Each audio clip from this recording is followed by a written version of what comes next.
Steganography की, right. सो steganography क्या है, इसका जो कंसेप्ट है ना ये ऐसा है। सबसे पहले हम पहली लाइन पढ़ लेते हैं।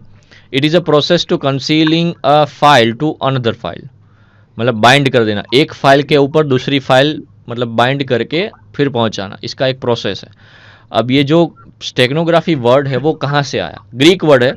स्टेगनोस मतलब कवर्ड और प्रोटेक्टेड, एक प्रोटेक्टेड कवर, और ग्राफिन मतलब राइटिंग, मतलब प्रोटेक्टेड कवर के अंदर हमने जो भी कोई राइटिंग की है या फिर कोई भी थिंग्स हमने छुपाई है, तो उसका जो प्रोसेस जो हो, पूरा का पूरा नाम जो उसको बोलते हैं स्टेगनोग्राफी।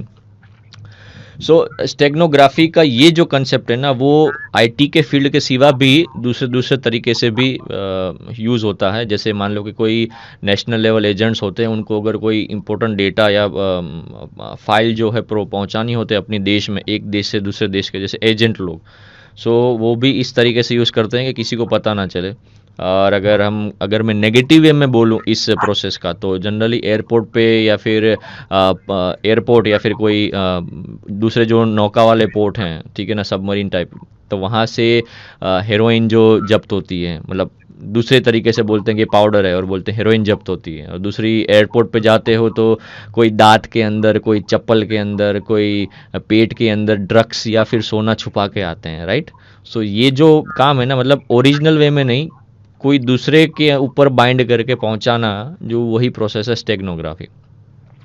आईटी फील्ड में कैसा होता है, आईटी फील्ड में इसकी वजह से मेलवेयर्स जो होते हैं, वायरसेस जो होते हैं, वो विक्टिम्स के अंदर, सिस्टम के अंदर ऐसे ही प्रोसेस पहुंचते हैं कि जनरली हम ईमेल पे या फिर कोई आपके मोबाइल पे आपको कोई डाउनलोड, आपने कोई इमेज डाउनलोड कर ली, तो इमेज के पीछे बाइंड आपका वायरस होता है, उसको ट्रोजन बोलते हैं, हम देखेंगे आगे। तो वो प्रोसेस जो है उसकी मदद से आपके सिस्टम को हैक करते हैं, मतलब हैक इन द सेंस कि या डैमेज करना या फिर कंट्रोल ले लेना, ठीक है ना।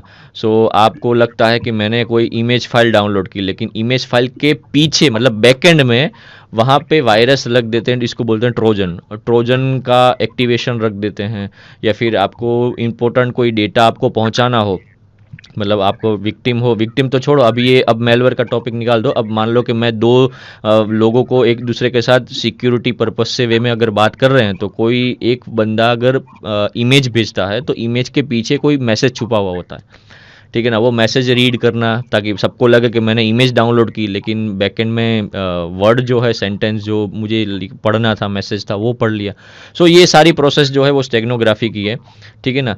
इसका अलग अलग टाइप्स होते हैं, ठीक है ना। ये स्टेगनोग्राफी कैसे, मतलब इन शॉर्ट कौन कौन से टाइप से स्टेगनोग्राफीज होती रहती हैं, ठीक है ना। इमेज स्टेगनोग्राफी है, इमेजेस के बदौलत से हम अपना डेटा जो है या फिर इंपॉर्टेंट फाइल जो है, इंपॉर्टेंट मैसेज जो हम पहुंचा सकते हैं, ईमेल स्टेगनोग्राफी से पहुंचा सकते हैं, टेक्स्ट स्टेगनोग्राफी से पहुंचा सकते हैं, वाइट स्पेस स्टेगनोग्राफी से पहुंचा सकते हैं, डॉक्यूमेंट, ऑडियो, ठीक है ना। बहुत अलग अलग वे हैं। जनरली सबसे सबसे बेटर वे, मतलब सबसे इंपॉर्टेंट और मार्केट में जो चलता है ना ज़्यादातर, वो इमेज पे ज़्यादा चलता है, इमेज और ऑडियो पे, ठीक है ना। इमेज ऑडियो ये दो ऐसी चीज़ है जिस पे ज़्यादातर चलता है। हम दो तीन प्रैक्टिकल देखेंगे इसके रिगार्डिंग, ये स्टेगनोग्राफी क्या है, ठीक है ना। फिर इसकी रिगार्डिंग हम बात करेंगे स्टेगनालिसिस की, ठीक है। सो ये टाइप्स ऑफ स्टेगनोग्राफी